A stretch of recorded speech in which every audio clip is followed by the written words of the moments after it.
Merhaba. Başlarken bir tanım yapalım. Haber henüz gerçekleşmiş ya da ilk kez ortaya çıkartılan bir olayın olabildiğince nesnel ve gerçeğe sadık kalarak aktarılmasıdır. Buraya kadar tamamsak bu haftaki içeriklerimize bir bakalım. Ne kadar nesnel, ne kadar gerçeğe sadıklar. Büyükşehir Belediye ilk iş camileri terk etti. Cuma namazında Kur'an okuyan İmamoğlu, camileri bırakıyoruz mesajı yolladı. Yani İBB bugün itibariyle sorumluluk alanında olan Selahattin camilerinden çekiliyor. Ne temizlik, ne bakım, hiçbir şey yapmayacakmış. Ekrem İmamoğlu, ne hedefliyorsunuz? Gazeteci Ersoy Dede'nin paylaştığı bu tweet bize de ihbar olarak gönderildi. Başka hesaplardan da paylaşıldı ve ciddi paylaşım rakamlarına ulaştı. Dede'nin paylaştığı ekran görüntüsünde bir duyuru metni var. Camilerin Destek Hizmetleri Daire Başkanlığı'ndan Kültür Varlıkları Daire Başkanlığı'na geçtiği, iş sözleşmelerinin de bittiği çalışanlara tebliğ ediliyor. Kim tebliğ ediyor onu bilemiyoruz ama kararlıyız, bulacağız. İstanbul Büyükşehir Belediyesi Sözcüsü Murat Ongun konuyla ilgili Twitter üzerinden bir açıklama yaptı. İddiayı reddetti. Tarihi ve turistik öneme sahip camilerin bakımının İBB Kültür Varlıkları Daire Başkanlığı'nca farklı ve bütüncül bir anlayışla yeniden ele alındığını ifade etti. Bunun için görev yapacak personelin sayısını verdi. İBB resmi internet sitesinde bir açıklama yayınladı. İBB camilerin bakım ve temizliğini titizlikle sürdürüyor dedi.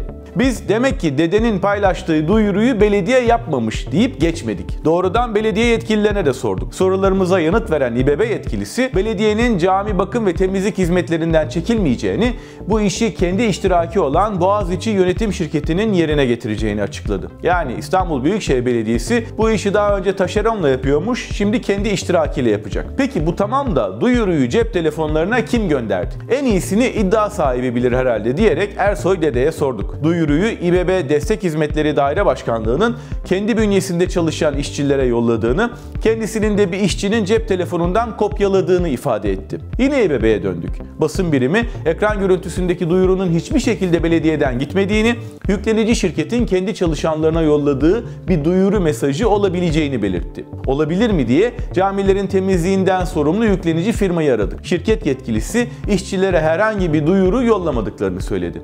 Şirket olarak sadece yüklenici olduklarını, tüm süreci belediyenin yürüttüğünü, kendilerinin yalnız personel sağladıklarını ve iş takibi yaptıklarını da ifade etti. Sonuç olarak ortada bir duyuru varsa bile göndereni yok. Telefonda kendilerini polis, asker, savcı ya da İBB personeli olarak tanıtıp iş sözleşmeniz bitmiştir diyen dolandırıcılara inanmayın şeklinde bir uyarı geçerek konuyu kapatabilirdik. Ama elimize telefonu almışken duramadık ve camilerin bakımının aksadığı iddiasını soruşturmak için İstanbul Müftülüğü'nü aradık. Müftülük yetkilisi hizmetlerde herhangi bir aksama olmadığının altını çizdi. Yeni düzenlemede tek değişenin konudan sorumlu daire başkanlığı olduğunu ifade etti. Yani özetle İBB'nin camilerin bakım ve temizlik gibi görevlerinden çekildiği bilgisi gerçeği yansıtmıyor. İBB bu görevleri artık taşeronla değil, kendi şirketiyle yerine getirecek. İddia bu haliyle güzel bir çarpıtma örneği. Amerika Birleşik Devletleri'nin 7. büyük fon şirketi olan Moneymaker Management Türkiye'de bir ofis açtı. Ülkedeki tüm mega projelerle ilgilendiklerini, Kanal İstanbul'a talip olduklarını, finansmanı da sağlayabilecek güçte olduklarını vurguladı. Firma bu kadar iddialı, proje Kanal İstanbul olunca bizim de refleks olarak bir bakmamız kaçınılmazdı. Arama motoru bizi şu siteye gönderiyor. Burada pek bir şey yok. Şirketin CEO ve başkan yardımcısının mail adresleri var. Hotmail ve Gmail uzantılı adreslerden de kendilerine ulaşılabiliyormuş. Amerika'nın en büyük 7. fon şirketi olarak geçen bir firmanın kayıtlarına ulaşmak da hiç zor olmasa gerek. Şirketleri sorgulayabileceğimiz platformlardan biri Open Corporate Management. Oranın veri bankasında yaptığımız aramada 1984 yılında faaliyete geçen ve 1989 yılında kapanan Texas merkezli bir Moneymaker Management'a, bir de 5 Mart 2012'den bu yana Hindistan'da kurulu bir şirkete rastlıyoruz. İki şirketin de bilgilerinde röportajda adı geçen kişilere rastlanmıyor. Gazeteye konuşan şirket CEO'sunun LinkedIn hesabına bakıyoruz. Evet, bu adam o adam. Kendi web sitesi de var. Ama bu da bir acayip site. İçinde tek link olmayan bir sayfaya gidiyor. Moneymaker Management isimli bir YouTube kanalı var. Yalnız burada konuşan CEO da bizim CEO değil. Adı aynı ama tipi bambaşka. Şu ana kadar bulabildiklerimiz. Şirket muamma, CEO'nun adı var ama tipi değişebiliyor. Röportajda CEO ve başkan yardımcısı ile birlikte Türkiye sorumlusu Elif Rahvancı da var. Ama onun durumu iyice karışık. Daha önce birçok yerli projeyi Silikon Vadisi'ne taşıyarak çalınmasını önlemiş ve kendi iddiasına göre ise Suriye'de borsa kurmakla görevlendirilmiş. Röportaj birçok internet sitesinde de yer aldı. Dünya Gazetesi 21 Ocak akşam saatlerinde yaptığı açıklamayla haberde bazı eksik unsurların olduğu bilgisini paylaşarak yayın kurulu kararıyla internet sitesinden içeriğin kaldırıldığını duyurdu. Bir hışımla gelip geçen bir röportaj gerçekten. Kategorisini henüz biz de bulamadık ama yanlış mı yanlış. İnşallah kelimesi Almancanın önemli sözlüklerinden Duden'a yeni girmiş. İddia Sabah, NTV, 24 TV, Akşam ve Sputnik gibi çeşitli haber organları tarafından da paylaşıldı. Doğru değil. İnşallah kelimesi Alman dilinin önemli sözlüklerinden Duden'da 1942'den beri yer alıyor. İddianın sesi Almanya'dan da duyulmuş. Duden Twitter üzerinden bir açıklama yapmak durumunda kaldı. Onlar da bu kelime bizde 80 yıldır var, yani yeni girmedi dediler. Biz işimizi yine garantiye alalım istedik ve Duden'ın basın sorumlusu Nicole Weifen'den sözlüğün 1941-42 basımındaki ilgili sayfayı rica ettik. Şöyle görebilirsiniz. İddiayı acaba böyle bir şey var mı diye dert edinen bir diğer kuruluşta Avusturya'da yayın yapan Die Presse oldu. Onlar da hazırladıkları haberde sözlüğün başka bir baskısını paylaşarak içinde inşallah kelimesinin yer aldığını belirttiler. Sonuç olarak inşallah kelimesi Almanca Duden sözlüğüne yeni girmediği epeydir orada, iddiada çarpıtma. Biz de her hafta bir Melih Gökçek düzeltmesi yapmaktan hoşlanmıyoruz ama o Twitter'ı böyle kullanmaya devam ettikçe belli ki en azından bir süre daha kapsama alanımıza girmeye devam edecek. O yüzden kendisini hızlı geçeceğiz. Attığı bu tweette Mansur Yavaş gözümüz gibi baktığımız ağaçları kuruttu, yerine bu ucube heykelleri dikti demiş. Kendisinin heykel konusundaki zevkine hiç değinmiyoruz. Ağaçlara da yaşarlarken gözü gibi baktı mı bakmadı mı bilinmez ama ağaçlar henüz Mansur Yavaş belediye başkanı olmadan önce, yani 2018 yılında kurumuşlardı. Bunu Google haritalardan görebiliyoruz. Ağaçların kuruduğuna ilişkin raporu ise Orman Genel Müdürlüğü hazırladı. Gökçek'in tweetinde kullandığı görsel de zaten 2014 yılından.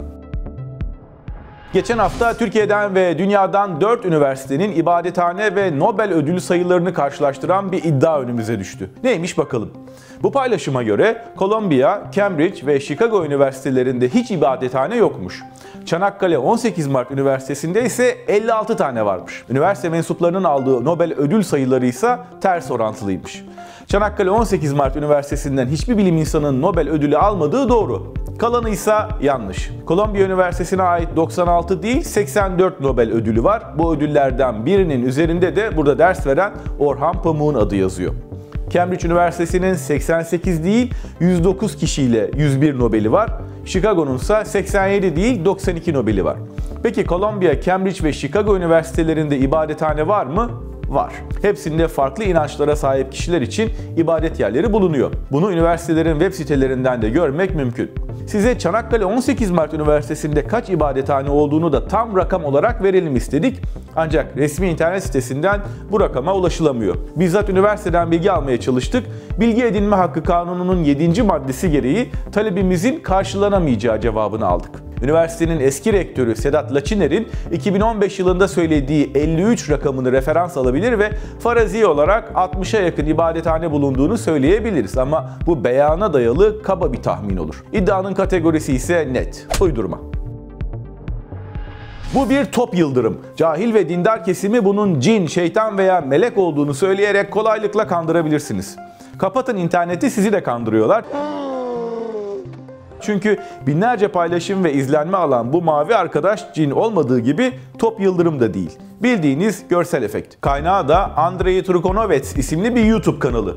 Videoyu paylaşan da görsel efekt kullandığını açıkça belirtmiş. Hesapta bu türden başka videolar bulmak da mümkün. Yıldırım topu diye bir şey var mı derseniz o konuda karışık. Greyfurt büyüklüğünde yeryüzünde 10 saniye kadar ömrü olan parlak ve elektrik yüklü bir fenomen olarak tanımlanan yıldırım topu konusunda farklı görüşler var. Örneğin Rusya Bilimler Akademisi'nden Vladimir Torchigin bunun bir hava tabakasına sıkışmış ışıktan ibaret olduğunu söylüyor.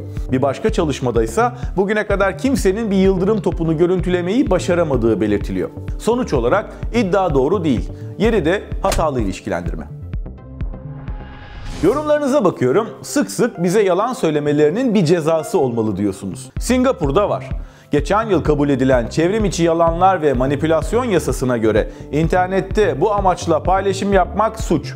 hapis ve ciddi para cezaları da öngörülüyor. Bu yüzden mahkemeye çıkan ilk insanlardan biri de Facebook'ta paylaştığı bir yanlış data sebebiyle ülkenin Çalışma Bakanı oldu. Muhalefet ve sivil toplum örgütleri ise yasanın içeriğin doğru ya da yanlışlığı konusundaki kararını hükümete bıraktığı ve kamu yararı kavramını çok geniş yorumladığı gerekçesiyle yasayı eleştiriyor. Biz ne mi diyoruz? Haber takibi hükümetlere bırakılamayacak kadar ciddi bir iştir diyerek başlayabiliriz.